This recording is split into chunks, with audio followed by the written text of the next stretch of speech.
ओम शांति। आज की अव्यक्त मुरली 9 फरवरी सन 1980 से लिया गया है, जिसका शीर्षक है मधुबन निवासियों की विशेषता। आज विशेष मधुबन निवासी भाग्यशाली आत्माओं से मिलने आए हैं। मधुबन निवासियों की महिमा आज दिन तक भक्त भी गा रहे हैं और ब्राह्मण भी गाते हैं, क्योंकि जो मधुबन धरती की महिमा है, तो धरती पर रहने वालों की महिमा स्वतः ही महान हो जाती है। मधुबन वालों को ड्रामा अनुसार सब बातों में विशेष चांस मिला हुआ है। बाप दादा की चरित्र भूमि कर्म भूमि होने के कारण जैसे स्थान का स्थिति पर प्रभाव पड़ता है, ऐसे स्वस्थिति में श्रेष्ठता लाने का व तीव्र पुरुषार्थी बनाने का स्थान होने के कारण भी मधुबन वालों को विशेष चांस है। मनसा को विश्व कल्याणकारी वृत्ति में शक्तिशाली बनने का अर्थात विश्व सेवा का मुख्य केंद्र मधुबन है। मधुबन में आए हुए मेहमानों की मनसा वाचा कर्मणा सेवा के साथ साथ रूहानी अव्यक्त वातावरण बनाने की सेवा का विशेष चांस है। मधुबन वालों को देख सर्व आत्माएं सहज फॉलो करना सीखती हैं। जैसे मधुबन बेहद का है, वैसे मधुबन निवासियों को भी बेहद सेवा का चांस है। अपने कर्म की प्रारब्ध के हिसाब से तो हर आत्मा को यथा कर्म तथा फल मिलता ही है, लेकिन जितनी भी आत्माएं आई, उनकी सेवा हुई और तृप्त होकर के गई, तो इतनी सब आत्माओं की संतुष्टता का शेयर मधुबन निवासी मेहमान नवाजी करने वालों का बन गया ना। घर बैठे अगर सेवा के शेयर्स जमा हो गए तो विशेषता हुई ना। और मधुबन वालों को प्रत्यक्ष फल मिलने में भी विशेषता है। भविष्य फल तो बन ही रहा है। मधुबन वालों को और भी विशेष लिप्ट है।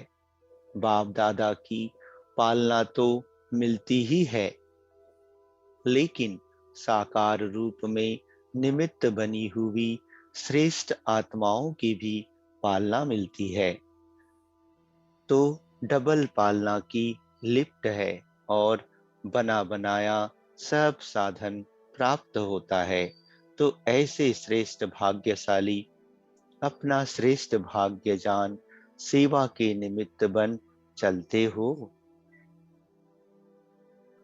जैसे कर्मणा सेवा के लिए अथक सेवाधारी का सर्टिफिकेट देकर जाते हैं, ऐसे तीव्र पुरुषार्थी व निरंतर सहयोगी की स्थिति का सर्टिफिकेट देते हैं।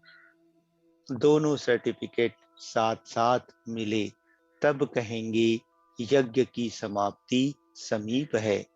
मेहनत सब ने अच्छी की।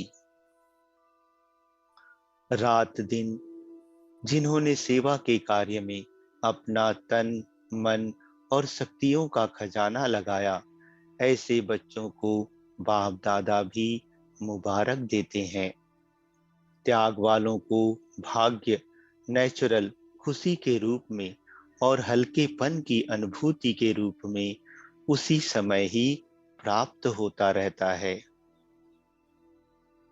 इस निशानी से हरेक अपने रिजल्ट को चेक कर सकते हैं कि कितना समय त्याग और निष्काम भाव रहा, निमित्तपन का भाव रहा, या बीच बीच में और भी कोई भाव मिक्स हुआ। चेक कर आगे के लिए चेंज कर देना, यह है चढ़ती कला का विशेष पुरुषार्थ। दूसरी बात, एक विशेष गुण सबको सदा और सहज धारण हो, जैसे कि मेरा निजी गुण है। जब वह निजी बन जाता है तो कोशिश नहीं करनी पड़ती है, नेचुरल जीवन ही वह बन जाता है।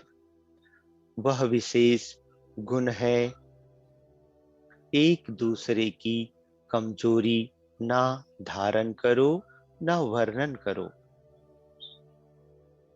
वर्णन होने से वह वातावरण में फैलता है। अगर कोई सुनाए भी तो दूसरा शुभ भावना से उससे किनारा कर ले। यह नहीं कि इसने सुनाया, मैंने नहीं कहा, लेकिन सुना तो सही ना। जैसे कहने वाले का बनता है, सुनने वाले का भी बनता है। परसेंटेज में अंतर है, लेकिन बनता तो है ना। व्यर्थ चिंतन या कमजोरी की बातें नहीं चलनी चाहिए। बीती हुई बात को भी रहम दिल बन समा दो। समाकर शुभ भावना से उस आत्मा के प्रति मनसा सेवा करते रहो।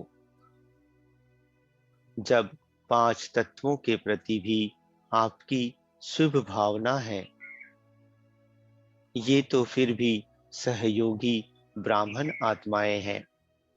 भले संस्कार के वश कोई उल्टा भी कहता, करता या सुनता है, लेकिन आप उस एक को परिवर्तन करो। एक से दो तक, दो से तीन तक, ऐसे व्यर्थ बातों की माला की दीपमाला ना हो जाए। यह गुण धारण करो। किसी का सुनना सुनाना नहीं है, लेकिन समाना है। सहयोगी बन मनसा से या वाणी से उनको भी आगे बढ़ाना है। होता क्या है, एक का मित्र होता, उस एक का फिर दूसरा मित्र होता, दूसरे का फिर तीसरा होता। ऐसे व्यर्थ बातों की माला बड़ा रूप लेकर चारों ओर फैल जाती है। इसलिए इन बातों का अटेंशन। अच्छा, मधुबन के पांडवों की यूनिटी अर्थात एकता की भी विशेषता है। पूरी सीजन निर्विघ्न चले तो निर्विघ्न भव के वरदानी हो गए ना। सेवा की सफलता में सब पास हैं। सेवा नहीं करते, लेकिन मेवा खाते हो। सर्व ब्राह्मण परिवार की आशीर्वाद के अधिकारी बनना, यह मेवा खाया या सेवा की। अच्छा, ओम शांति।